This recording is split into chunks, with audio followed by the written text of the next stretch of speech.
ప్రభుత్వం అంతా దొంగలే. కాబట్టి వాళ్ళు ఏం చేసినా మాకు తప్పకుండా చేయకూడదు.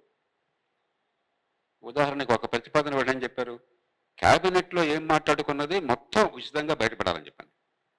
నేను అన్నాడు గట్టిగా వాదించాను, మనకు కావలసింది పారదర్శకత, నగ్నత్వం కాదు.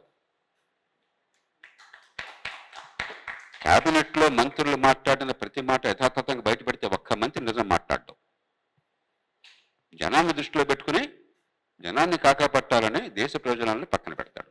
ఒక ఉదాహరణ, ఇప్పుడే మా వాళ్ళు చెప్పారు నాకు, 3 రూపాయలు ఎంతో డీజిల్ పెట్రోల్ పెంచారు. నిజానికి డీజిల్ పెట్రోల్లో ఈ దేశం ప్రస్తుతం నష్టపోతున్నది. డీజిల్లో లీటర్కి 16 రూపాయలు, 18 రూపాయలు, డీజిల్లో లీటర్కి 18 రూపాయలు, పెట్రోల్లో లీటర్కి 14 రూపాయలు. 3 రూపాయలు పెంచడానికి ధైర్యం జరగట్లా. క్యాబినెట్ చర్చ అంతా బయటపడింది అనుకోండి, సార్ సామాన్య ప్రజలు అన్యాయం అయిపోతారు సార్, మనం చేయొద్దు సార్, 3 రూపాయలు పెంచొద్దు సార్ అని అంటే, ఆ నిర్ణయం చేసే ముఖ్యమంత్రి ప్రధానమంత్రి దుర్మార్గులు చిత్రించాలి. ఎందుకంటే వాడిని దింపేసి నేను కూర్చోవాలి అక్కడ. ఇక దేశంలో దేశ ప్రయోజనాల కోసం దీర్ఘకాలం కోసం నిర్ణయాలు ఒక్కటి కూడా జరగవు. మనం తెలుసుకోవాల్సింది క్యాబినెట్ నిర్ణయంలో ఏ నిర్ణయం చేసావు, ఎందుకు చేసావు, ఎవరేం మాట్లాడారు, ఇవన్నీ మనకు అనవసరం. సో ఈ విజ్ఞత కావాలి. ఇది ఒక అంశం ఉదాహరణకి. ఇలా 37 అంశాల్లో మా ఇద్దరికి తేడాలు వస్తే చివరికి ప్రభుత్వం నా మీద బాధ్యత పెట్టింది. జేపీ గారు ఏదో ఒప్పుకుంటే అది తుది నిర్ణయం అని చెప్పాను. కూర్చుని ఫైనల్ మళ్ళీ బట్టి 37 అంశాల్లో పరిష్కారం చేశాం. అయినా తప్పులు జరిగినాయి. అయినా కూడా, ఎందుకంటే ఏ చట్టం కూడా ఎంత ప్రయత్నం చేసినా కూడా అది పరిపూర్ణంగా ఉండదు, అద్భుతంగా ఉండదు. ఇప్పుడు ఆలోచిస్తే ఎందుకు ఆ పొరపాటు చేసినా నాకు తట్టదు. ఆనాడేదో చేశాము. అప్పుడు పరిపాలనా సంస్కరణ సంఘంలో సభ్యుడిగా మొట్టమొదటి నివేదిక, మీరు ఎవరన్నా చూస్తే ఇంత స్లిమ్ నివేదిక ఉంటుంది, 100-120 పేజీల కంటే ఎక్కువ ఉండదు. ప్రతి అక్షరాన్ని రూపొందించాను దానిలో. దీనిలో ఉన్నటువంటి పొరపాట్లు అంటే ప్రత్యేకంగా పొరపాట్లు అసంపూర్ణంగా ఉన్నాయి. అసంపూర్ణంగా ఉన్న వాటిని వెలికి తీసి దానికి నిర్దిష్టమైన పరిష్కారం, ఇంక మళ్ళీ ఆలోచించక్కర్లా, ఇలా పెట్టండి అని చెప్పి. అందుకంటే చట్టంలో ఏముందంటే 2 ఏళ్ల లోపల చట్టంలో ఉన్న ఇబ్బందులు ఉంటే తొలగించడం కోసం బై నోటిఫికేషన్, మళ్ళీ చట్టం చేయకుండా బై నోటిఫికేషన్ ఈ మార్పులు తేవచ్చని ఉంది. దాన్ని ఉపయోగించి 2 ఏళ్ల లోపలే నేను ఆ నివేదిక ఇచ్చాను. ఇప్పటిదాకా దాని మీద ఎవరు పట్టించుకోలేదు. అది అట్లా పడుకుని నాకు బాగా గుర్తుంది. ప్రధానమంత్రి గారికి బ్రీఫింగ్ చేస్తాం, పరిపాలనా సంస్కరణ సంఘం మేమంతా.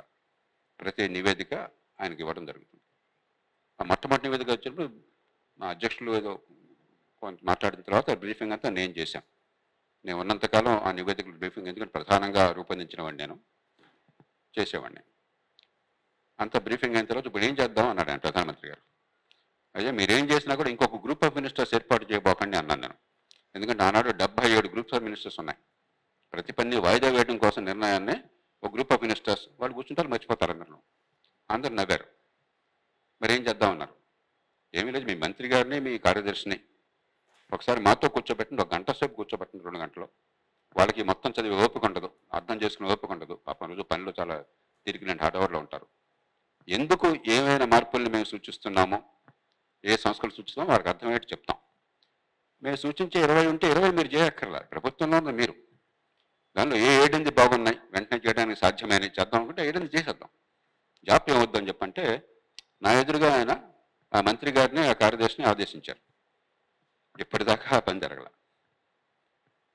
అంటే ప్రభుత్వాల్లో చాలా సులభమైన పని జరగడానికి కొన్ని దశాబ్దాలు పడుతున్న ఉదాహరణ. ఎట్టకేలకు ఒక మంచి చట్టం వచ్చింది, కొన్ని చిన్న చిన్న పొరపాట్లు ఉన్నా కూడా. ఇందాక చెప్పాను, అద్భుతాలు జరగవు ఈ చట్టాల వల్ల, కానీ ఒక మార్గం దొరుకుతుంది, కొంతమేరకు మంచి జరుగుతుంది. ఇవాళ చేస్తున్న ప్రయత్నం ఏంటంటే, మీరు చేసిన ప్రయత్నం నాకు ఉపయోగపడాలి, నేను చేసిన మరొకరు ఉపయోగపడాలి. అలా కాకుండా ఎవరికి వాళ్ళే ఏంటంటే చట్టం ఎంత బలంగా ఉన్నా కూడా పాడిందే పాటరా పాచిపడ్డ దాసరా మళ్ళీ మళ్ళీ ప్రయత్నం చేయాల్సి వస్తుంది. కాబట్టి టెక్నాలజీ అందుబాటులో ఉంది కాబట్టి రైట్ టు ఇన్ఫర్మేషన్ చట్టం కింద వచ్చినటువంటి సమాచారం మొత్తాన్ని అందరికీ అందుబాటులో ఉంచినట్టయితే, ముఖ్యంగా సమాజానికి పనికొచ్చే సమాచారం, వ్యక్తిగత సమాచారం మనకు దక్కర్లేదు. అప్పుడు మళ్ళీ మీరంతా ప్రయాసపడాల్సిన అవసరం లేకుండా ఈ మొత్తాన్ని ఉపయోగించుకోవచ్చు. మంచి ఆలోచన.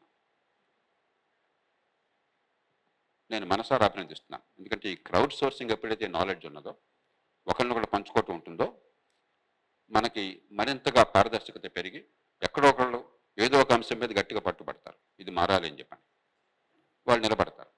ఆ మార్పుకి నాంది పలుకుతుంది. 2G స్పెక్ట్రంలో ఉన్నటువంటి రుసుకులు బయటపడింది ఈ రైట్ టు ఇన్ఫర్మేషన్ చట్టం ద్వారా. అలాగే బ్రిటన్లో ఒక 10 ఏళ్ల క్రితం పార్లమెంట్లో 120 మంది సభ్యులు వాళ్ళ సభ్యత్వాన్ని కోల్పోవాల్సి వచ్చింది. మళ్ళీ ఎన్నికల్లో పోటీ చేయలేకపోయినారు. చిన్న చిన్న తప్పులు చేశారు, వాళ్ళు పెద్ద తప్పులు చేయలే. వాళ్ళేం పెద్ద లంచాలు, మనలాగా ఈ లంచాలు గొడవలు అక్కడ ఉండవు పాపం. వాళ్ళు ఇంకా అమాయకులు, ఇంకా నేర్చుకోవాలి మన దగ్గర, మనలాంటి వాళ్ళ దగ్గర నుంచి. చిన్న తప్పులు చేశారు. ఈ ట్రావెల్ అలవెన్స్ కింద $100 ఖర్చు, 100 పౌండ్లు ఖర్చు పెడితే 160 పౌండ్లు రాసుకున్నారు. ఎవరో మొత్తానికి బయట తీశాడు ఇవన్నీ. 120 మంది సభ్యులు కేవలం ఆ చిన్న తప్పిదాల కారణంగా రాజకీయ భవిష్యత్తు నాశనం అయిపోయింది. మనం ఇంకా ఆ స్థాయికి రాల. కానీ సరిగ్గా వాడుకుంటే, ద్వేషరహితంగా, మనసులో మాలిన్యం లేకుండా, వ్యవస్థ బాగుపడాలి, ప్రజలకు జవాబుదారీగా ఉండాలి, పారదర్శకత రావాలి వాడుకుంటే ఇది ఒక మంచి ఆయుధం.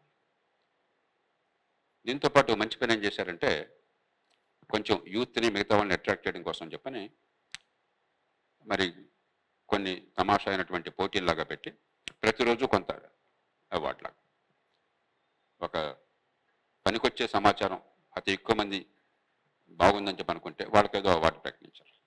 లైక్స్, అంతా లైక్స్ ఉన్నాయి కదా ఈ రోజులంతా. మంచి ఆలోచన.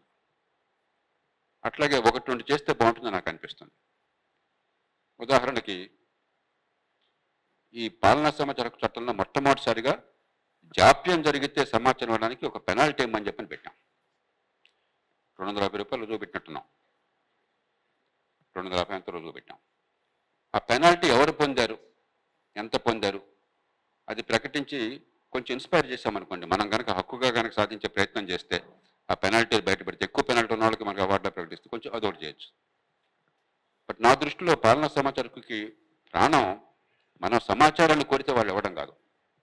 సెక్షన్ 4 ప్రోయాక్టివ్ డిస్క్లోజర్స్ అంటే ప్రతి శాఖ, ప్రతి ప్రభుత్వ కార్యాలయం ప్రోయాక్టివ్గా వాళ్ళంతటా వాళ్ళు ప్రజల ముందు సమాచారాన్ని పెట్టాలి. అది అసలు ఆయువు పట్టు, అది పట్టించుకోవట్లా, అది జరగటంలా.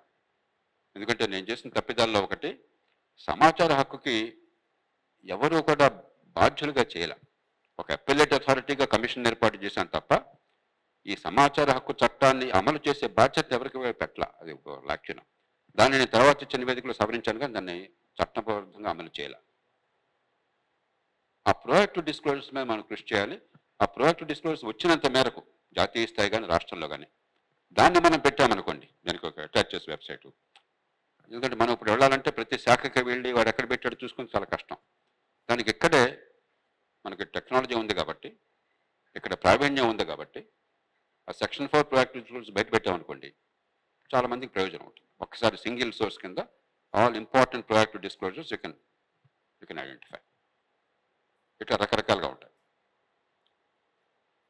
ఒక్కటే నాకు మనవి, ఒక ప్రజాస్వామ్యాన్ని సమర్థంగా ప్రజలకు పనికొచ్చేట్టుగా తయారు చేయాలంటే చిట్కాలేం లేవు, గణేషయాలేం లేవు. ఇదిగో బటన్ నొక్కితే మొత్తం మారిపోతుందని భ్రమ నుంచి బయటపడాలి. మన దేశంలో మనకి ఏళ్ల తరబడి, దశాబ్దాల తరబడి అసలు ఏం పని చేయం. పని మొదలెడితే రేపటికల్ అయిపోవాలనుకుంటాం. ఒక పెద్ద సమాజంలో మార్పు మిరకిల్స్ లాగా రాదు, చాలా కష్టపడాలి, బోళ్ళంత పునాదులు కావాలి.